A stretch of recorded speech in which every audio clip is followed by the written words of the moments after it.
Firstly, we finish series 14 with Joy to the World, and then we start on series 15 with the Robot Revolution.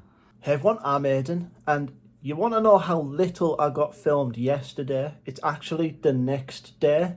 I have no footage at all to have a video, so I'm just gonna give a bit of advice and just update you all on my life, I guess. I know. This is kind of like improv at this point because, I want you to have something to watch that's actually of worth. Basically, stage, I think I'm not recording with my friends at stage as often now because I've already done so much of it, and when the videos end up being repetitive and there's not really much takeaway from the videos.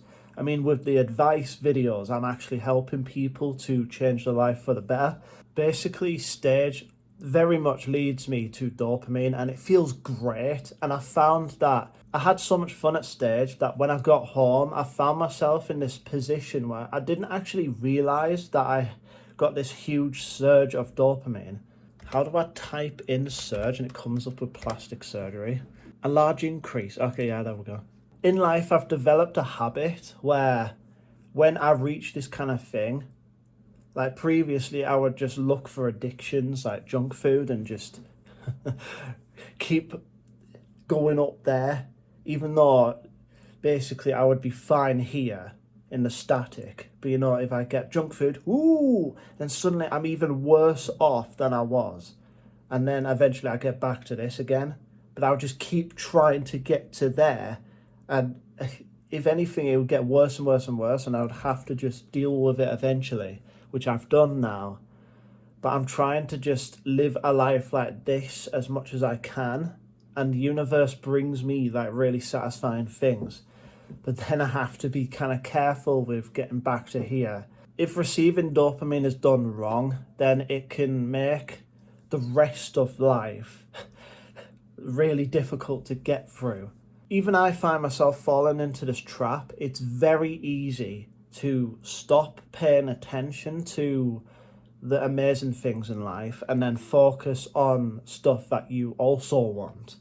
For instance, me and those Doctor Who missing episodes, a soulmate maybe, these amazing opportunities in my life would change my life in ways that would make it more entertaining, yes, but I don't think about the details of how it would work.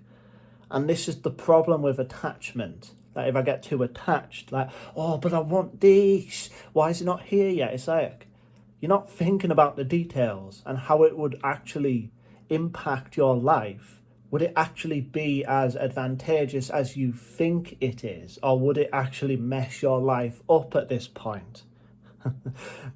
This should enter my life when I am in the right frame of mind and ready for it, instead of it just turning up and then me getting it all wrong. Okay, I guess I'll shut up then. I mean, years back, I was living in the previous house, and I've lived there for 20 years before moving into this one. But I remember being over there having this mindset of, but I just want to move and get out of this awful situation. And it was only awful because when you focus on awful instead of peace and stuff, you attract more awful. That's how the law of assumption works. So you just simply have to make peace with the circumstances you've got so that you can attract more of what you're actually looking for. The universe is just waiting for you to decide what you actually want. And this is the problem with society too, that they don't understand this is how it works. They don't teach this in school. It's all about, you actually work with the 3D and only change your mindset after the 3D changes. And that is an unhealthy way to do it. But a lot of people do it, like basically most of the earth.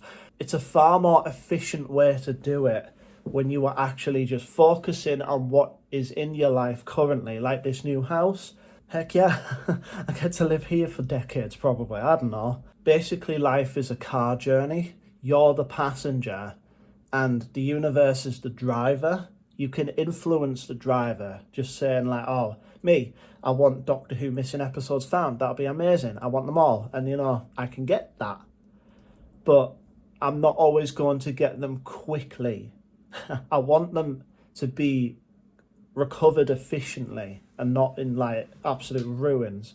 That reminds me of like this Blue Peter clip. Basically, Blue Peter had the first Doctor's regeneration and the rest of the episode just disappeared. Who decides, oh, we only need the first Doctor's regeneration scene, let's just bin the rest? The more I look into this reality, the less it makes sense. Surely they would keep the entire episode.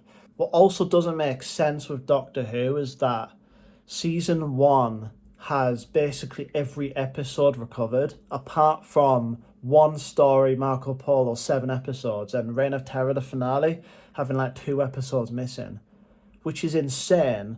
And then we go to season 2, where there's literally just 2 episodes missing out of like maybe about 7 to 10 stories. 2 episodes of season 2 missing. Then we go to season 3, which basically has like 80% of the entire content missing. And then season 4, which has, there isn't even a complete story in season 4. Then we go to season 5, where maybe about half of it is recovered, thanks to Philip Morris back in 2013 or something, probably before that, with recovering the entire Enemy of the World. That's 6 episodes. They only had 1 episode at the time.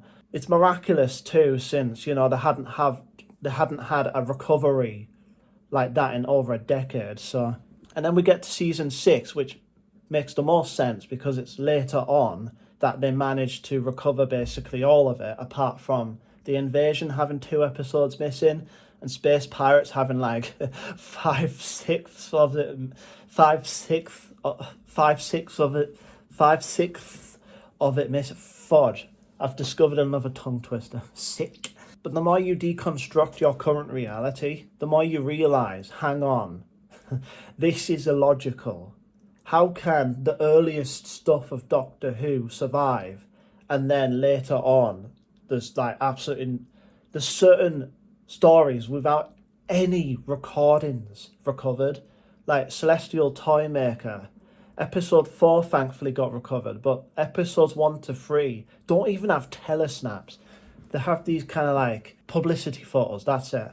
But apart from that, there's nothing like that was taken from the episodes, how they aired.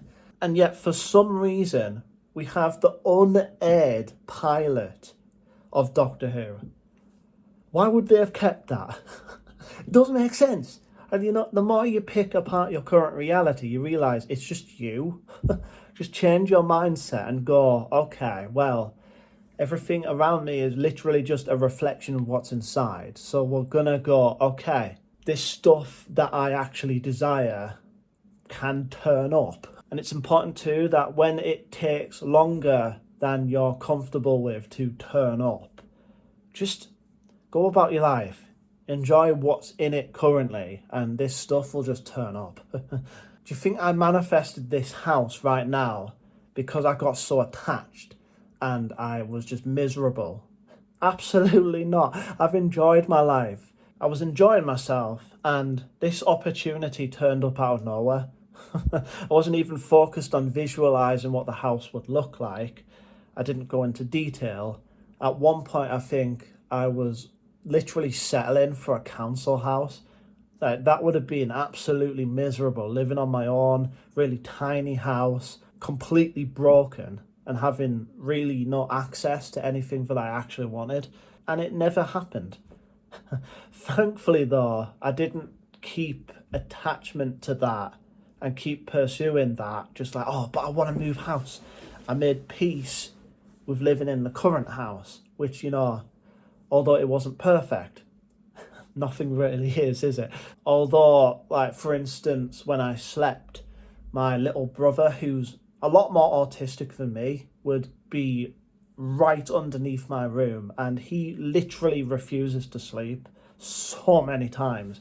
So I managed to get myself in this right mindset and get to sleep anyways. I managed to stop complaining about it and just get on with life. And, and you see that the universe is just building you up and preparing you for bigger and better things. I sleep in that bed there now, and there's no one underneath me. Maybe there's the occasional radiator kind of like heating up sound, which I don't want it to, but apparently we haven't found a way around that yet. But I'm sure we will. There'll be a simple solution, there always is. But I'm a different person now to me years back. Nowadays, I get a stressful situation presented to me, and I just know to stay calm, because when you stay calm in those situations, you attract calm. If you start panicking and stressing, losing your absolute marbles, it's not going to help. And the universe has prepared me to be this way. If I spend my life avoiding the stillness, then I'll never truly be at peace. So it's more useful for me to actually stop searching for easy dopamine hits and to just have less. It's so much more advantageous to me. 20 minutes? Heck yeah, can't wait to edit this and go, wow, none of that was useful. But yeah, if you got this far, put key in the comments. Also, if you haven't already, leave a like and subscribe. Anyways, I love you all. I hope you have a good day, and I'll see you in the next video. Bye.